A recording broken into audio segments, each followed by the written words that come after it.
Trailer అదరకొట్టింది. ఇప్పుడు అంతకు మించి ఔరా అనిపిస్తుంది హనుమాన్ ట్రైలర్. ఫ్యాంటసీకే కొత్త నిర్వచనం చెబుతూ బిగ్ స్క్రీన్ పై మరో సృష్టిని చూపించింది. అందుకే అక్కడ ఇక్కడ అని తేడా లేకుండా సోషల్ మీడియాను షేక్ చేస్తుంది. ఆ డీటెయిల్స్ ఎంతో చూద్దాం. నేను Gautami, welcome to word film media. నిన్న మొన్నటి దాకా తేజ సజ్జా అంటే చాలా మందికి పెద్దగా తెలియదు. ఆ తెలిసింది కూడా తెలుగు వారికి మాత్రమే, ఇతర భాషల వారికి అసలే పరిచయం లేదు. కానీ హనుమాన్ రూపంలో భారీ అదృష్టం వరించింది. ఈ మూవీతో పాన్ ఇండియా కేటగిరీలో పరిచయం అయిపోతున్నాడు. కాదు పాన్ వరల్డ్ హీరోగా మారబోతున్నాడు. తొలుత పాన్ ఇండియా సినిమాగా రిలీజ్ చేయాలని భావించిన మూవీ మేకర్స్ చాలా నాళ్ళ క్రితమే అన్ని భాషలో ఓ టీజర్ను వదిలారు.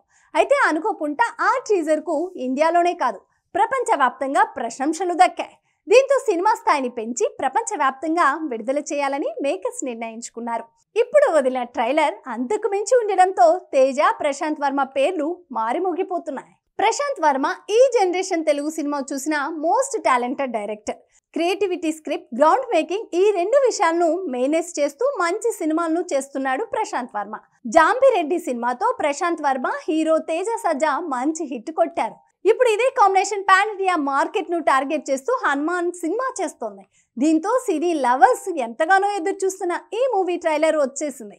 చైల్డ్ ఆర్టిస్ట్ గా కెరియర్ స్టార్ట్ చేసిన యంగ్ హీరో తేజ సజ్జా నటించిన ఈ మూవీపై ఓ రేంజ్ లో అంచనాలు ఉన్నాయి. సినిమాను మొదలుపెట్టి నుంచి ఆదిపురుష్ మూవీని మించి హైప్ ను క్రియేట్ చేసుకోవడంతో ఈ మూవీ కోసం సినీ లవర్స్ ఈగర్ గా వెయిట్ చేశారు.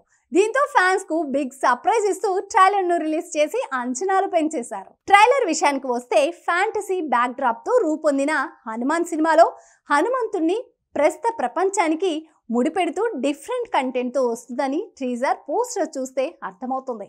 తాజాగా 3 నిమిషాలు 28 సెకండ్లు హనుమాన్ ట్రైలర్ ను వదలగా సూపర్ రెస్పాన్స్ ను దక్కించుకుంది. ట్రైలర్లో హనుమంతుడి సహాయంతో సూపర్ పవర్ సొంతం చేసుకున్న యువకుడిలా తేజ్ కనిపించాడు. హనుమంతుడి స్తోత్రాలతో ఈ ట్రైలర్ ఇంట్రెస్టింగ్ గా ప్రారంభమైంది. స్టన్నింగ్ విజువల్స్, భారీ యాక్షన్ సీక్వెన్స్ తో ట్రైలర్ సినీ లవర్స్ ను ఆకట్టుకుంది.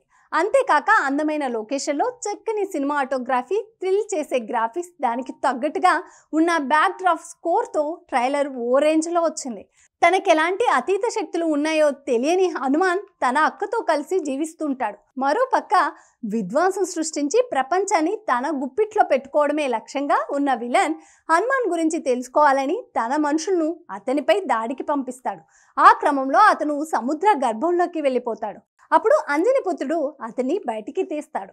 ఆపై తన శక్తులు ఉపయోగించి శత్రు సంహారం చేస్తాడనేది కథగా కనిపిస్తుంది. ఈ కథ వింటుంటే చిన్నపిల్లలతో పాటు పెద్దవారు కూడా ఎంజాయ్ చేసే విధంగా ఉందని చెప్పడంలో అతిశయోక్తి లేదు. ట్రైలర్ చూస్తుంటే విజువల్ వండర్గా అనిపిస్తుంది. ప్రస్తుతం ఉన్న రొటీన్ సినిమాలకు భిన్నంగా సరికొత్త ఫ్యాంటసీ ప్రపంచంలోకి తీసుకెళ్లడంలో దర్శకుడు ప్రశాంత్ వర్మ సక్సెస్ అయ్యాడనే చెప్పాలి. విజువల్ ఎఫెక్ట్స్ కూడా ఎంతో రిచ్గా ఉండడంతో సినిమాకి మంచి హైప్ వచ్చింది. కంటెంట్ పరంగా సాధారణంగా అనిపించినా దాన్ని ప్రెజెంట్ చేసే విధానం అందరినీ ఆకట్టుకునేలా ఉంది. ముఖ్యంగా ట్రైలర్ అండ్ షార్ట్లో హిమాలయాల్లో గడ్డ కట్టిన మంచులో తపస్సు చేస్తున్న హనుమంతుడు కళ్ళు తెరిచి చూస్తున్న షార్ట్స్ గూస్ బంప్స్ తెప్పించేలా ఉండడంతో పాటు వేరే లెవెల్లో ఉంటుందని తెలుస్తుంది. ట్రైలర్లోనూ ఈ షాట్ ఇలా ఉంటే థియేటర్స్లో ప్రతి ఒక్కరితో జై హనుమాన్ అనిపించడం గ్యారంటీ. విఎఫ్ఎక్స్ విషయంలో ప్రశాంత్ వర్మ ఎక్కడ తగ్గలేదని తెలుస్తుంది. సూపర్ హీరో కథకు భక్తిని కలుపుతూ ఈ సినిమాను అద్భుతంగా తెరకెక్కిస్తుందని అర్థమవుతుంది. ట్రైలర్లో సముద్రకని కొత్త గెటప్లో షాక్ ఇచ్చారు. మూవీలో ఆయన రోల్ స్పెషల్ అట్రాక్షన్ గా నిలిచేలా ఉంది. ఓవరాల్ గా ట్రైలర్ ద్వారా హనుమాన్ మీద ఎక్స్పెక్టేషన్ ను మరింతగా పెంచేశారు దర్శకుడు ప్రశాంత్ వర్మ. ట్రైలర్ చూసిన తర్వాత సంక్రాంతి బరిలో స్టార్ హీరోలంతా పోటీ పడగల సత్తా హనుమాన్ చిత్రానికి ఉందని అందరూ భావిస్తున్నారు.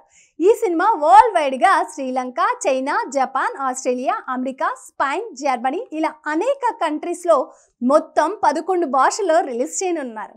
ఈ సంక్రాంతి సీజన్ హనుమాన్కి ఎంతవరకు ప్లస్ అవుతుందో చూడాలి. మరి ఓటు వేయడం మన హక్కు, మన బాధ్యత. ఆ ఓటు ఉందో లేదో కూడా చూసుకోవడం మన బాధ్యతే. మన ఓటు గల్లంత అయింది అంటే మన ఆస్తిని ఎవరో కొట్టేసినట్లే. వెంటనే మీ ఓటు ఉందో లేదో ఎక్కడుందో చెక్ చేసుకోండి.